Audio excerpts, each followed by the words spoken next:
Hey guys, today's story is about a crappy DM and his crappy girlfriend.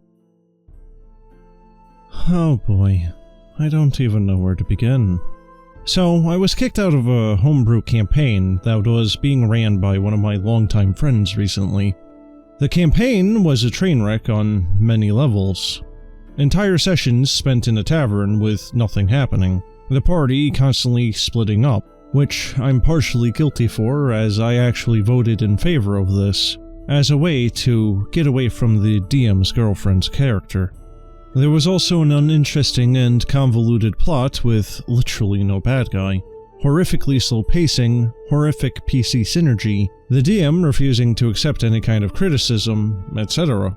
But by far, the biggest problem was the DM's girlfriend, and the blatant favoritism for her.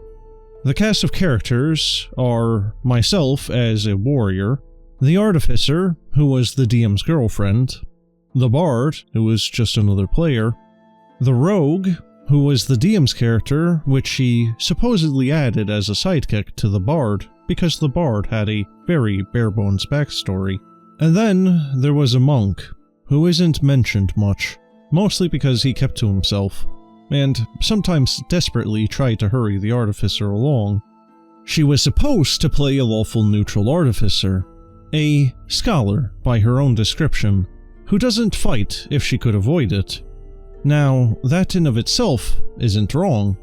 However, the problem started when she basically started playing lawful stupid, and her character began imposing her view of morality on other characters in the group, even going so far as attempting to take away the warrior's weapon.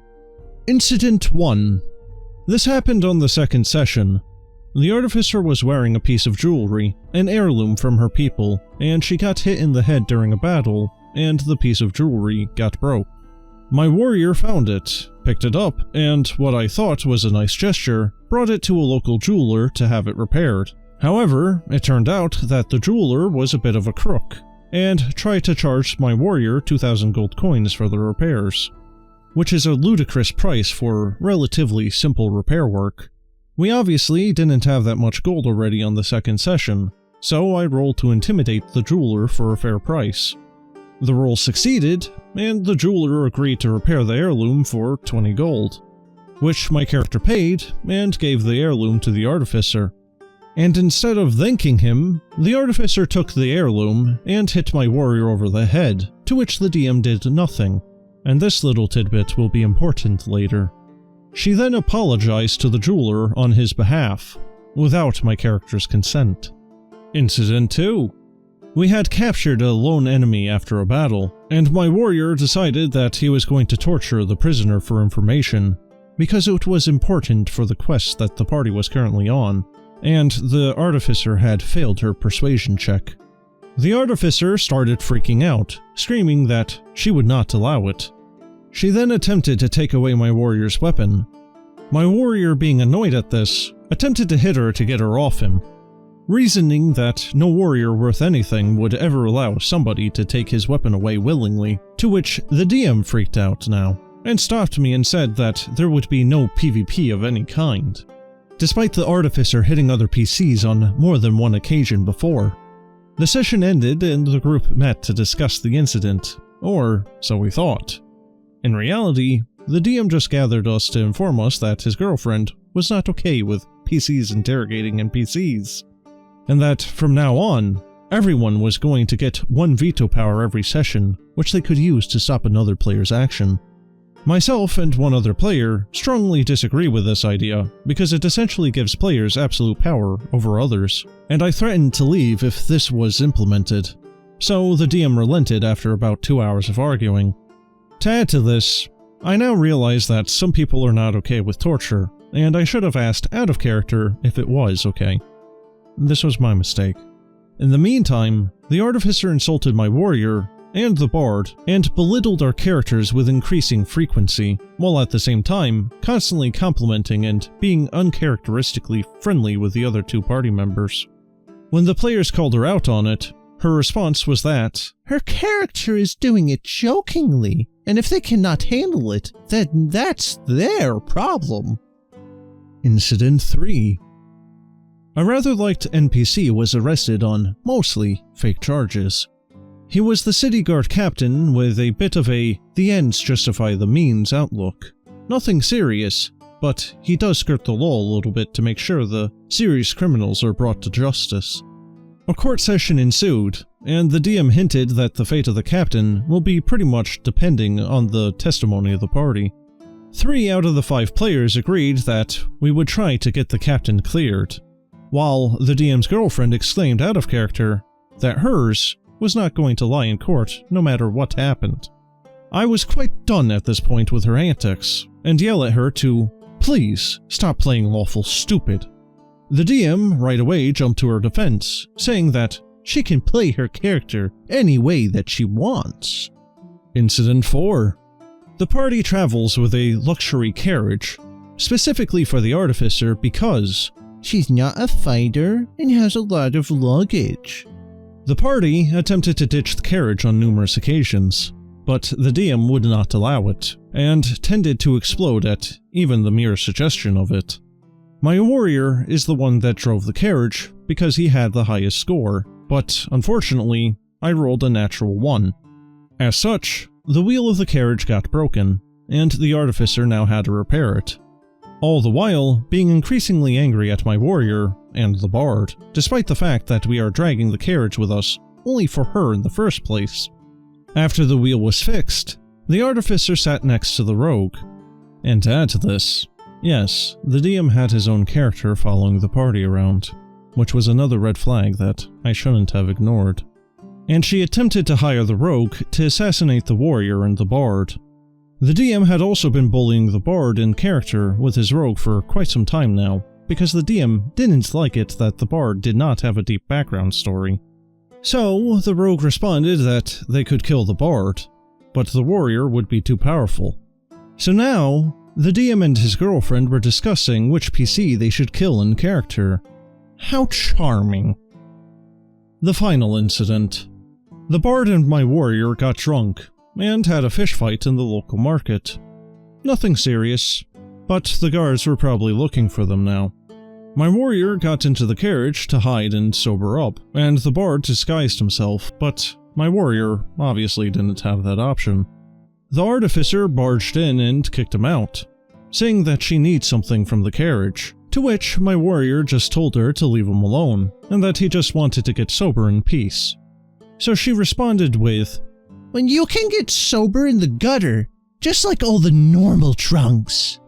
Knowing that she wouldn't relent, and that the DM would not stop her, I made my character leave and go to the gutter. Her character then proceeded to the local library, where she hijacked half of the session, trying to convince the librarian, who was also the mayor, to give her some book that was related to the rogue's backstory, for literally 2 hours, while failing multiple persuasion checks. So, 2 of the players, the bard and myself, were essentially left doing nothing while the DM and his girlfriend were playing with each other, and the monk followed them in a desperate attempt to speed things along. The DM switched to my character for one brief moment, and made 2 hobos try to steal my warrior's armor while he was lying in the gutter drunk. I rolled a 6 for intimidation, and the hobos fled. And nothing else happened. And we were immediately back to the artificer chasing the goddamn book. And at this point, I was just done. I lost my cool, made my character enter the library, and basically held the librarian in an arm lock until he coughed up the book. My warrior then threw the book at the artificer and said, "There's your stupid book. Can we go now?" And again, to this, the DM exploded. His rogue jumped onto the table and threatened to kill my character, while the DM himself yelled at me out of character for ruining their roleplay. The session devolved into an argument and ended, and that was the last session I played with them.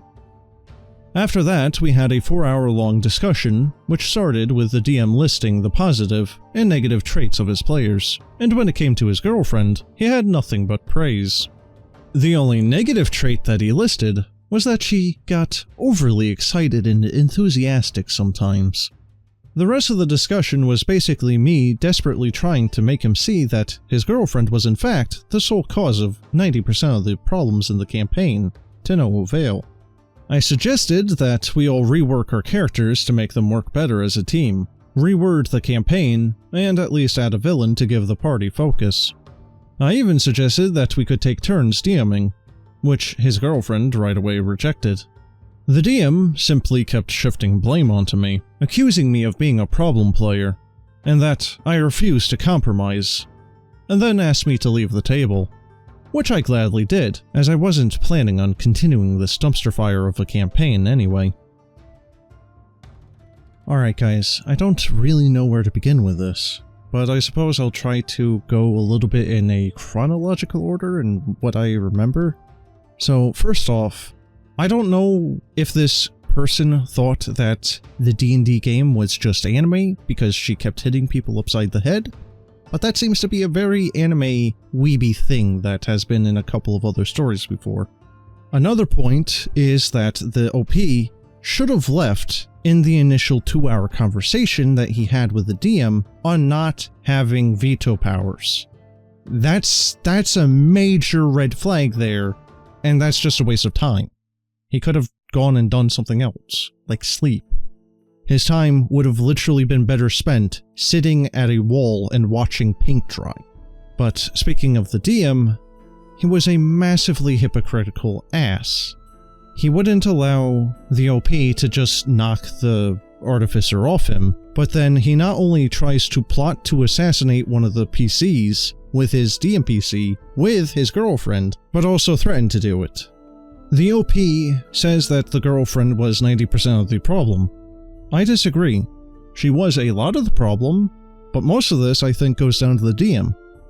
If this DM wasn't a piece of crap, then he would have realized that A, the girlfriend is not a good person, B, he's a crappy person it seems, C, he's not a good DM, D, kicked the girlfriend when she started becoming an issue, and so on and so forth. I honestly just kind of feel bad for the OP here. This was a lot of time that he put into this campaign, it seems, that he's never going to get back. But I suppose lesson learned for the OP. Don't ignore red flags and get out while you can before the dumpster fire really ignites. But that's the end of this story, guys. Let me know what you guys think of these two lovely individuals in the comments below, and, as always, have a good one.